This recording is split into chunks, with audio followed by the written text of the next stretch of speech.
What is going on, people? We are Tottenham TV. West Ham won, Tottenham won in probably the most forgettable London derby, particularly between Spurs and West Ham, that we could ever probably imagine. Both teams, nothing to play for. 15th versus 16th on the day in the Premier League. Wasn't it 16th versus 17th? Please. 16th, all right. 16th versus 17th in the league. And yeah, I think both teams pretty much played out the game as pretty much the importance that was riding on it, to be honest. The people were dubbing it the El Crapico before the game. They were calling it a mid-off. And that's exactly the way it kind of panned out. You know, Spurs made a host of changes coming into it. Me and Ash were here on the watch-along, just completely struggling to get through it. You were there at the London Stadium. Like, tell us about, what was it as kind of hard to go through in the studio as it was in the stands? Pretty much. When I got to the stadium, I was sitting just next to someone I didn't know, but I was talking to him and I just said, this is just another game we're going to have to get through, isn't it? This is just like a game, like, just, we're here, but no one's excited to watch. He's like, yeah, whatever happens, we just have to get through this performance because we know that we're probably not going to win, probably not going to play well, no one's really going to care. And that's pretty much like what happened during the game. I felt there were times in the game, both teams were just really sloppily giving the ball away, but there was no reaction from the team or anything. Like, it was just like, who cares? Like, whatever. Usually, right, when Spurs play West Ham, even if when there's nothing riding on it, particularly when you go there, the fans are bang up for it. What was like the West Ham fans kind of reaction to the game? Was there no atmosphere whatsoever? It was very flat, very quiet. Yeah, when a few tackles went in, it got the crowd up a bit, but I don't remember any chanting. You had obviously the bubbles, the bubbles at the start of the game, and you know that. I think maybe they went into the game thinking, all right, we're going to be up for it, but it never really materialized, especially after we took an early lead. It was like that really quieted them down. It weren't exactly loud. The Tottenham fans at times were decent. I felt there was a lot of chance of we're on our way to Bilbao. I think that was most of the chanting was that song, and I think that was probably emblematic of where our head's at the moment. Is definitely concentrating on Thursday and making sure we get through to Bilbao. Yeah. There was a few chants of there's going to be no bubbles in Bilbao. And what else was there? You sold your soul for this shithole, you know, that classic. But other than that, there was, you know, especially after we conceded, it was just very quiet, and it was like both sets of fans just didn't want to be there. Everyone groaned when stoppage time was announced. Just like, just like end the game. Like, no one wants to be here. Just stop this like useless 90 minutes of football that we're watching. Like it was just a very tired watch, really, I think, from both sets of fans, and especially that second half, just very little happened on either end. Yeah. No good football was really being played. The only real excitement we got, in fact, there were chances for Mikey Moore even as early as like the 50th minute. I think he came on what, the 65th maybe. There was a chance for him to come on. I think would just maybe give us something to be excited about, seeing Mikey Moore come on, which obviously he did, and he was quite good. But it was...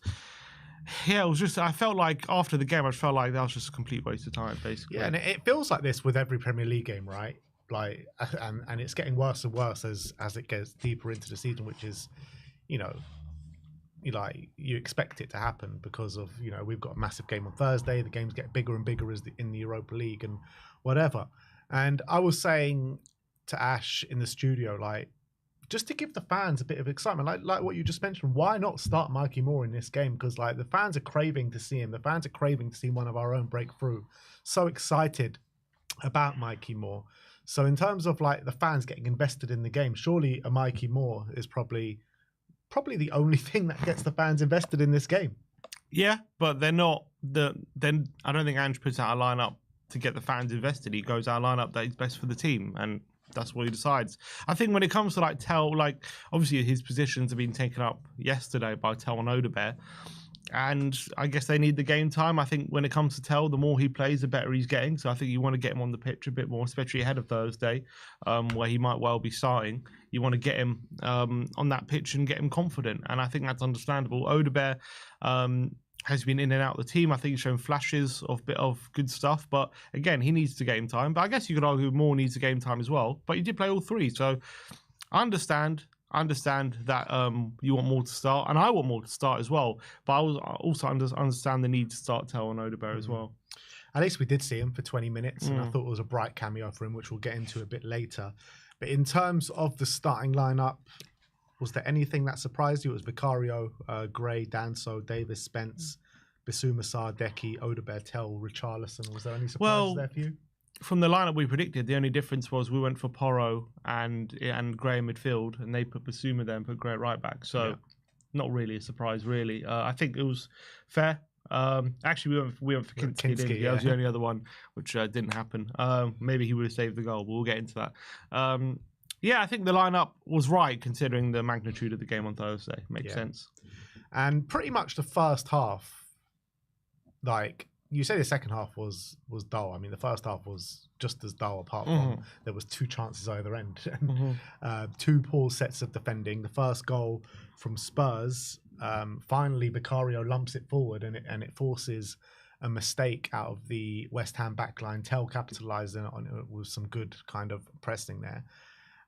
He plays a really nice ball into Odebear. It was like Richarlison kind of dummied over it, and it fell to Odebear in the back post. And Odebear was just like had acres of space. He could probably stand on the ball for a good like 2, 3, 4, 5 seconds, pick where he wants to go. And it was a nice finish. He didn't hold on to it for that long, but I'm just saying he could have done if he really wanted to. He had that much space. First Premier League goal. Is that his first Premier League goal? Wow, I didn't even realise that at the time. Yeah, no, good stuff. It was a nice finish. It was a nice goal all overall, and I think when you're looking at who was Spurs' the most dangerous player for Spurs on the day, it was definitely Tell. I mean, Tell was causing, I wouldn't say all sorts of problems because we didn't cause that many problems on the day, but I thought if anything was going to happen, it was always going to be through Tell. Yeah, I think he was the one who looked most threatening. I think there was a couple of times he got in behind and he was the one really stretching West Ham and looking to get into dangerous areas. Unfortunately, a lot of the times he did get into those areas. The finishing was a bit weak and didn't make the most of a lot of those opportunities. Some of his crosses across the face of goal just were cut out, didn't really make their mark. But obviously he did get an assist after good kind of work to put Max Kilman off when he was closing him down.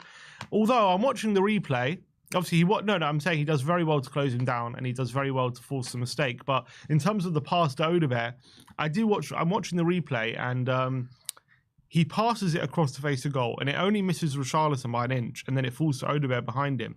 And what you see when in the replay is once it goes past Richarlison, Tell does this, like with his hands on his head. And then it gets to Odebear and he calms down a bit. So I do have a feeling he was aiming for Richarlison and just kind of maybe overhit it a bit. And maybe he didn't even see Odebear behind him. But either way, he'll claim the assist and credit to him. I'll give him the benefit of the doubt. And there was another really nice pass in there from Odebear. I think it was in the first half that found Richarlison one-on-one with the keeper. And that was complete. Yeah, really good pass from Tell in that moment of time. He definitely meant that. That's for sure. Yeah. Was it a cross or a shot from Rishi? Because he kind of just drags it across the face, doesn't it? It was definite shot. A definite shot. And I don't understand. Like a real killer there, dinks it over the keeper. I know it would have been a hard effort to do, but I think a real killer there, like we saw last week with Johan Wissa against Nottingham Forest, a chance in a similar area. He dinks it over the keeper with a really clinical finish, and I think that's what a killer would do in that moment in time. And I think that's just Richarlison, isn't it? He needs about. I don't think I've ever seen him dink a ball ever. No, never. And he needs about 4 or 5 chances to score a goal, and that was his best chance of the game. And he just fluffed his lines a little bit. Yeah, that was one of the few moments. Obviously, we did get him behind and creating out a real decent opportunity. We had one similar, I felt, in the second half where I think it was Tell plays Spence down that left-hand side. Or it was Mikey Moore, I can't remember. I think it was Tell because he gets to the byline, but he really could have driven infield and shot, and so instead he looked for Richarlison at the back post, and it was very telegraphed. And Cresswell was just there waiting to clear the ball, where he had a lot of space to run inside and could have easily shot, and probably would have been a better opportunity. But I think we had a couple of those kind of moments where better decision making or a more clinical kind of action, and it would have forced a much better opportunity. But the decisions we were making kind of just meant that the moves kept breaking down. Yeah. And then obviously we take the lead, right? 10 minutes later, it's back to level pegging. Jared Bowen scores. And I thought it was really poor from everyone, to be honest. I thought Davis doesn't cover himself in too much glory from there. Spence as well, probably, lost his man. And but the reality is the goalkeeper's got to be doing a lot better from that situation. He's at his near post. It's at a really tight angle. Vicario opens up his body so wide. But Jarrod Bowen only had one option, but to put it through his legs. And well, to be fair, that's probably what goalkeepers are taught, to make yourself big, aren't you? Yeah, I guess. But you can't let it to be so easy to get it through your legs. No, I agree. It was weak, I felt, from him, and which is a bit of a concern, because I've always said, up until a month ago, in terms of goals that Vicario has conceded, where I really felt like he should be saving, I can't think of too many, but recently there has been quite a few now that he definitely should be saving. The first one against Wolves, I think, I guess not the Liverpool one, but there was another game, Forest, a couple against Forest, and now this game where I think Bowen has first of all, Bowen does have all the time in the world to kind of pick his spot, which, someone should be closing him down and making sure that the shot doesn't, he has a bit more pressure on the shot, so he rushes it and doesn't, get the best contact on it. But I think Vicario, he's at his near post, and he just you shouldn't allow him to score your near post like that. And it just basically goes right through him, and he should be doing a lot better. The only sympathy I had is Bowen was quite close to him, so the reaction time, he didn't have a lot of time to react. But I think most top keepers in that position are making the save. Yeah, no, I agree with that. And, it goes in 1-1 at half time. You can't really disagree that. It was probably a fair reflection of the game. Probably 0-0 was probably more of a fair reflection of the game. Just to basically, that's all that happened in that first half. Apart from stop-start fouls, pretty much that was happening the whole game. Paqueta involved in a lot. Danso involved in a lot. Fulkrig involved in a lot in terms of fouls. But there was just nothing in that game, was there? Very, very. I bet Fulkrig, went in on the team at halftime for what was going on, because it didn't feel like a derby. It felt like a pre-season friendly. That's what it felt like, really. And well, actually, the pre-season friendly that we played against West Ham was probably probably a better game. You're probably right about that. I think that ended 3-2, didn't it? It's hard to talk too much about the game, because really very little was going on. I thought we were keeping them at arm's length. They had very little opportunities to score off the top of my head. I think Kulleski wasn't very involved in the game, Paqueta wasn't, and then us going forward, doing very little. Really not much to shout about, apart from maybe Tell looking bright. That was really it. Like the midfield, Decky wasn't really doing much. Basuma at times was blowing hot and cold. Some stuff he was doing good, but other times giving the ball away very sloppily. Sarr, a bit anonymous. It was just, it's hard to say, it's hard to go into more detail about the game, because it was just such a nothing game. I would say, we gave Vicario a bit of stick, but I would say that save towards the end from Bowen's header, I thought that was a top save. Yeah, he made up for it. Yeah. Made up for the goal, because it was that was a good save. Credit to him. Because, at that moment in time, late in the game, Spurs ain't coming back from that if we go 2-1 down. So you would say he probably helped us get that draw, that's for sure. But then he was the reason why we went to 1-1. So yeah, it's hard to really, assess Vicario's performance, because it was very up and down. But that's all he had to do as well. That save, pretty much. That's the only thing he had to do apart from the goal. Well, I'm looking at, in terms of the stats, West Ham had 2 big chances in the day, and those 2 were the big chances. They had 2 shots on target. Those 2 were the 2 shots on target, and as well as us, we had 2 shots on target. I don't remember the second one. It was just a weak effort from Tell. That's the one you were talking about before. Yeah. So look, 18 fouls for West Ham and 15 fouls for Tottenham. I think that's pretty much told the story of the game. It was a very stop-start game for sure, but it didn't feel like these fouls were full-blooded challenges. It was kind of just little tactical fouls, little trips, holding. I think Richarlison was kind of being kicked out the game a bit from Tillman and Todibo at times. We were playing the ball into him a lot, and he was just consistently getting fouled. And that was quite frustrating, because, an early booking, and that maybe stopped. But the referee didn't want to protect him, and he ends up going off. I think it was the right thing to take him off, even though I think the team suffered for it. in terms of him not being there. Obviously, Mikey Moore coming on was a positive, but I think we need to protect him ahead of Thursday when Solanke might not be fit, and we're definitely going to need him as well. With Son potentially not being fit as well, we could have a job to play on the left as well. So I think to protect him for Thursday was the right decision. So I think we took him off. Particularly with the injuries that we keep getting now. Maddison out, looks like for the end of the season. They're saying it could be an MCL, which could keep him out to 2 to 3 months. Obviously Bergvall out for the rest of the season. He's out for a sustained amount of time, so we just can't afford any more injuries going into Thursday and potentially a European final. Yeah, exactly. So I think any hint of a problem, you got to protect our players right now. But then obviously once Tell moved up front, he didn't do much, but what it did mean is Mikey Moore came on off the left hand side for 25 minutes, and I thought he did look really bright. It was really great to see him. When was the last time he actually played? Long time ago. When was the last time Mikey Moore actually got game time? Because it feels like it's a while ago. Yeah, I'm going to check it out. But like what he did do, Mikey Moore, he just kept asking questions. And that's what we needed. Someone that actually looked like they wanted to be on that pitch. Had a bit of drive about him. He got the ball. He was, you know, yes, he didn't consistently beat his man. Obviously, Wan-Bissaka was on that side. So it's not an easy opponent, especially when they're taking... He played, well, it's a long... He hasn't played this year, I don't think. He must. He played against because he scored against Elfsborg.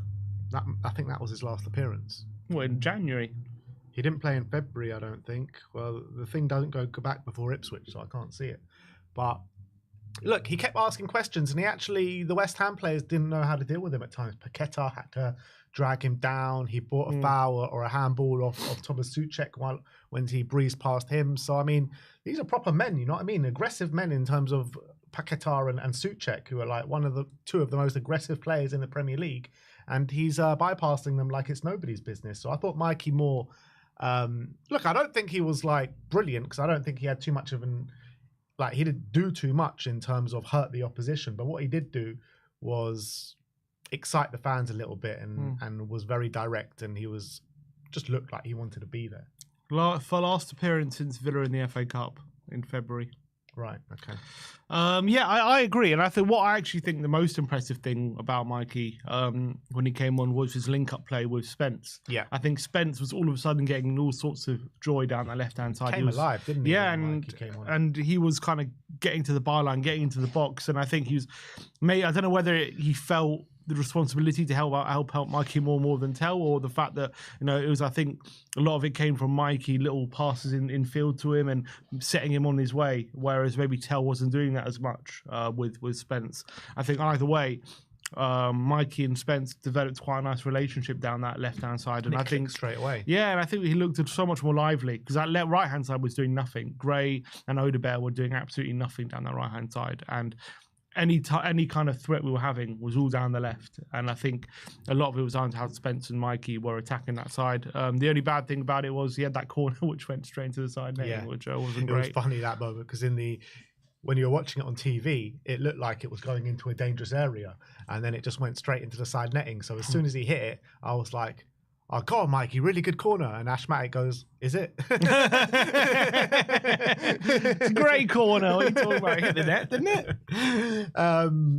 But yeah, look, Mikey was definitely a bright spot. And the thing is with Spence, like before Mikey came on, Spence was pretty much playing how the fans were feeling watching the game. I thought he was poor, Spence.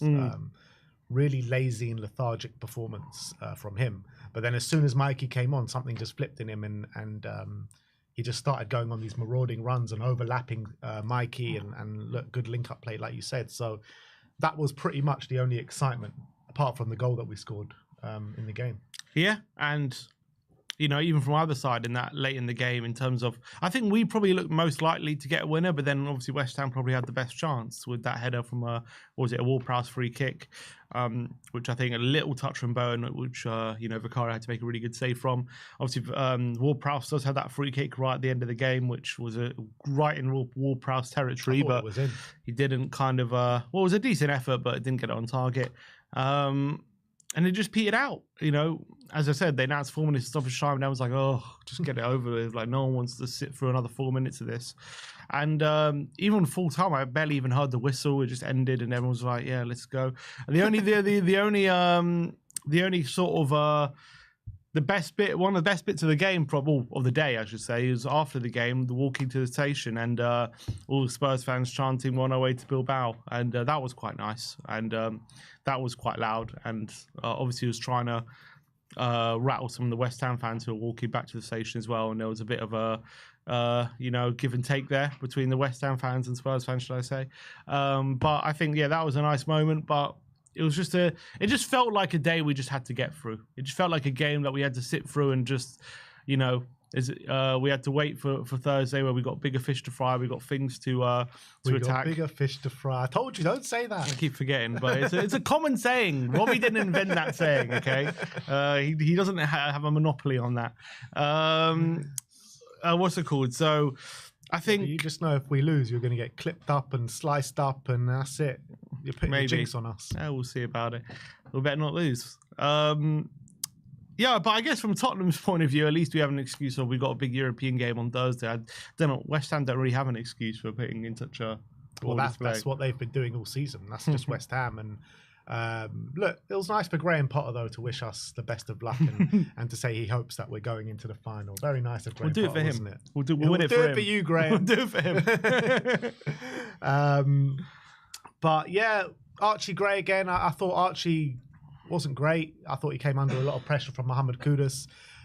Look, when you put Archie Gray up against Kudus, very physical, one of the best, if not the best dribbler in the league, he's always going to be found wanting, in my opinion, particularly in right back, which a position which doesn't really suit him. But he did get on the ball and show something a little bit, a few times. Well, I felt like he didn't have a great game.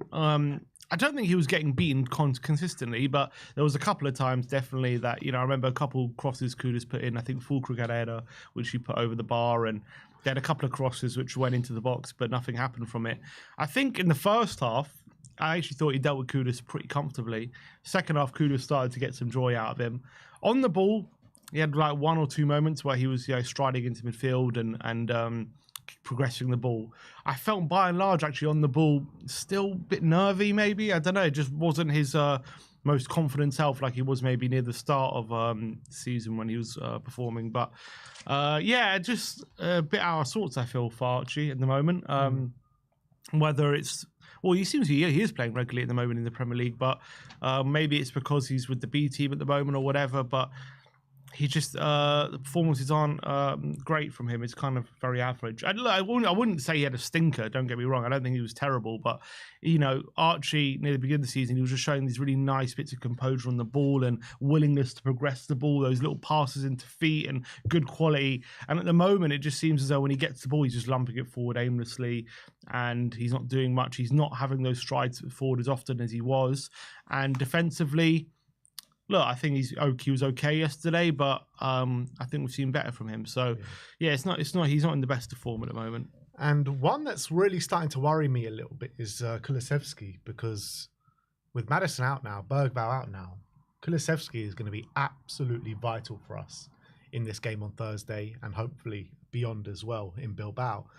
So he's just not I feel like he's getting pushed off the ball too easily. He's not being creative enough in terms of, how he was those first 10 games of the season, consistently driving forward, creating chances, getting goal contributions.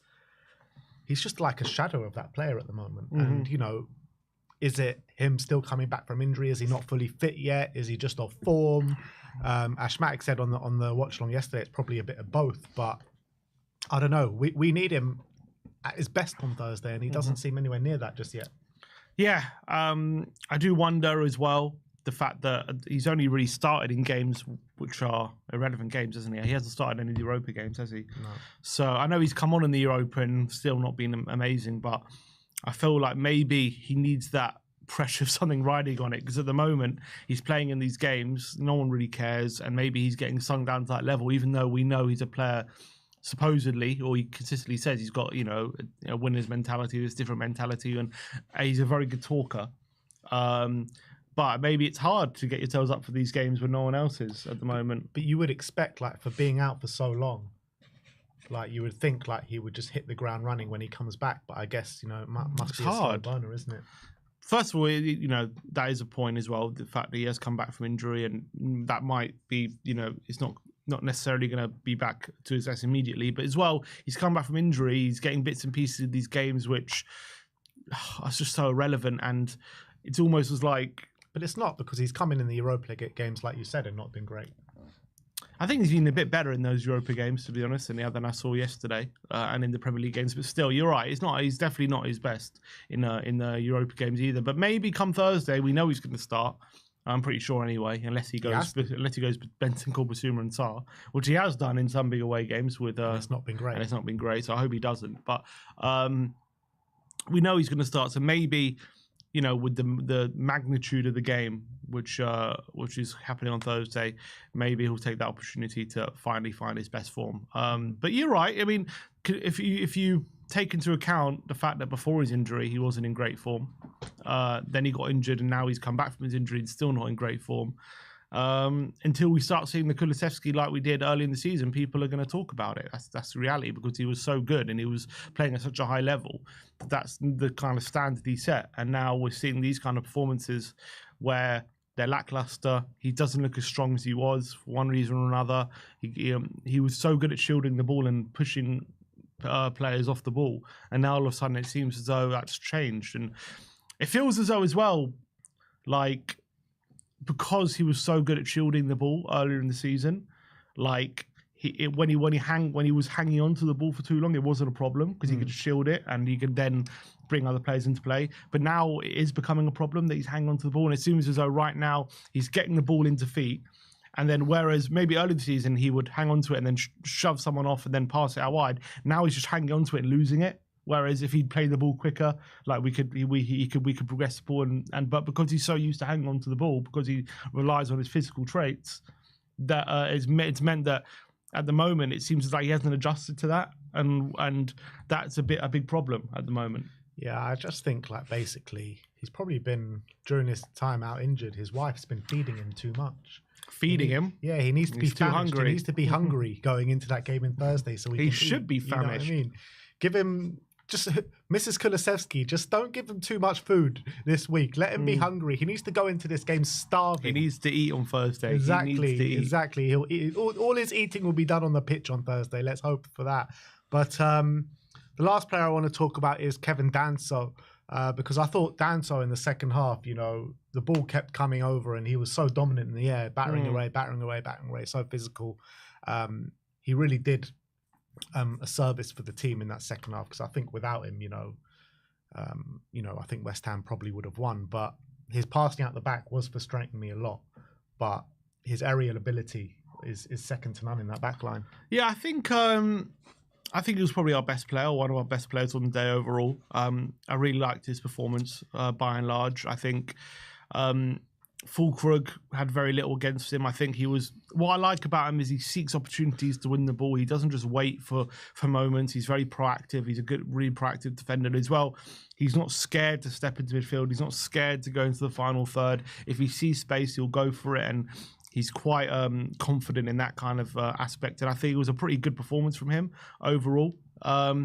There's just a common pattern I've seen with Danso, which is starting to quite frustrate me quite a bit, and it's something that, first of all, shouldn't really be happening this consistently, and it's something he should really be working on. And it seems as though it's a consistent problem that he's personally not working on. That's so when he steps into midfield and he'll look really good. He'll like do a little shimmy, break into space, and even yesterday there was one moment in the second half he was like in the number 10 area. And he gets the ball. He looks like he's going to pass out wide, and he shimmies it he does a little shimmy and bursts into the space, like outside the box. And you're like, wow, look at that, like, being confident.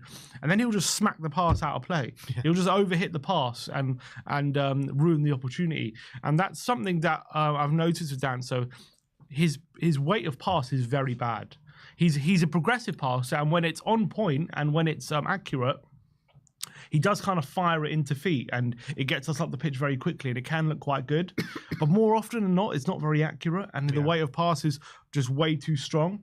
And if he just put a bit of finesse on it and just, calmed himself down, I think all of a sudden, like he could go to another level on the ball, and he would be seen as a very much better player when it comes to his passing ability. But right now, I think even if you look at his stats, I think it shows. I think he had like something like 71%, 72. Yeah, that's not good for a centre back. It should be in the 80s and 90s.